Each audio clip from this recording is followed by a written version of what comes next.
नमस्कार, मी रश्मी. आपण बघत आहात शंखनाद न्यूज. राज्य विधिमंडळाच्या हिवाळी अधिवेशनाचा आजचा दुसरा दिवस आहे. त्यानिमित्ताने नागपूर येथील यशवंत स्टेडियम येथे विविध संस्थांमार्फत धरणे आंदोलने पुकारण्यात आली आहे.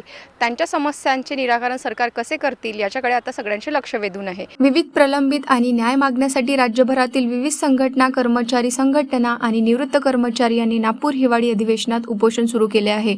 नागपूर शहरातील यशवंत स्टेडियम येथे उपोषण मंडपात बसून कर्मचारी आणि कार्यकर्त्यांनी आपल्या मागण्यांसाठी शासनाकडे निवेदन दिले. 2005 पूर्वी नियुक्त नागपूर जिल्हा माध्यमिक व प्राथमिक जुनी पेन्शन कृती समितीच्या माध्यमातून 1 नोव्हेंबर 2005 पूर्वी नियुक्त विना अनुदानित, अंशतः अनुदानित आणि 2005 नंतर 100% अनुदान प्राप्त शाळा कर्मचारी यांना जुनी पेन्शन योजना मंजुरी देण्यात यावी अशी मागणी करण्यात आली. आमचं असं म्हणणं आहे 2005 पूर्वी नियुक्त आम्ही जे शालेय कर्मचारी आहोत, तर त्याच्यामध्ये जे पेन्शन योजना आहे, आमची जी शाळा आहे 2005 पूर्वी अंशतः अनुदानित होती आणि आम्ही ज्या वेळेला लागलो त्यावेळेला ही कंडिशन आम्हाला दिली गेली होती की आम्हाला ती जुनी पेन्शन योजना मान्य आहे.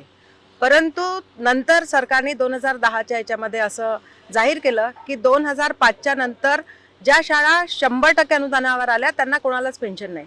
तर आमचं असं म्हणणं आहे की जे 2005 पूर्वी आम्ही जे नियुक्त कर्मचारी आहोत, नियमाप्रमाणे आम्हाला जुनी पेन्शन योजना देण्यात यावी. आणि मागे देवेंद्र फडणवीस साहेबांनी मंजूर पण केलं होतं, मोगमरित्या त्यांनी म्हटलं पण होतं आणि मग नंतर ते त्या गोष्टीतून त्यांनी म्हणजे त्याच्यावर लक्ष काही घातलेलं नाही आहे, ते थांबलेलं आहे सध्या.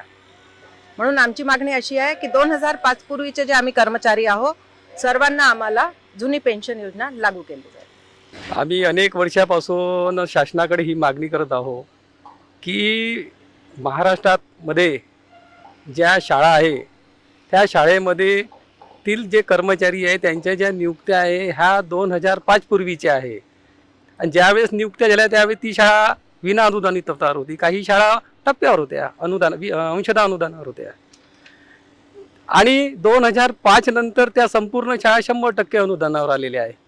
त्या संपूर्ण शाळा कर्मचाऱ्यांना जुनी पेन्शन लागू झाली पाहिजे याकरता आम्ही या ठिकाणी धरणे आंदोलनाकरता बसलेलो आहोत.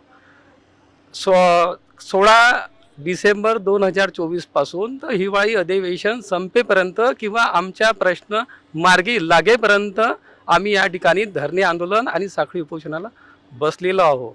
मागच्या शासनामध्ये शिंदे सरकार होतं. शिंदे साहेबांनी विधानभवनामध्ये सभागृहामध्ये एक घोषणा केली होती की आता केवळ हत्ती गेला, शेपूट राहिलेला आहे आणि 26,000 जे कर्मचारी आहे आणि हे 2005 पूर्वी यांच्या नियुक्त्या झालेल्या आहे यांना सुद्धा आम्ही जुनी पेन्शन देण्याकरता आम्ही सकारात्मक आहोत अशा शब्द शिंदे साहेबांनी दिला. आणि आम्हाला अशी अपेक्षा आहे की शिंदे साहेबांनी दिलेल्या सभागृहामध्ये दिलेला जो शब्द आहे हा नक्कीच पूर्ण करतील अशी आम्ही त्यांच्याकडून अपेक्षा करतो. आणि भविष्यात जर आम्हाला जर सेवानिवृत्ती मिळाली नाही, पेन्शन जर मिळालं नाही तर पुढे जाऊन आम्ही रस्त्यावर उतरून एक मोठा आंदोलन करू हे सुद्धा आम्ही याद्वारे सुचवित आहोत.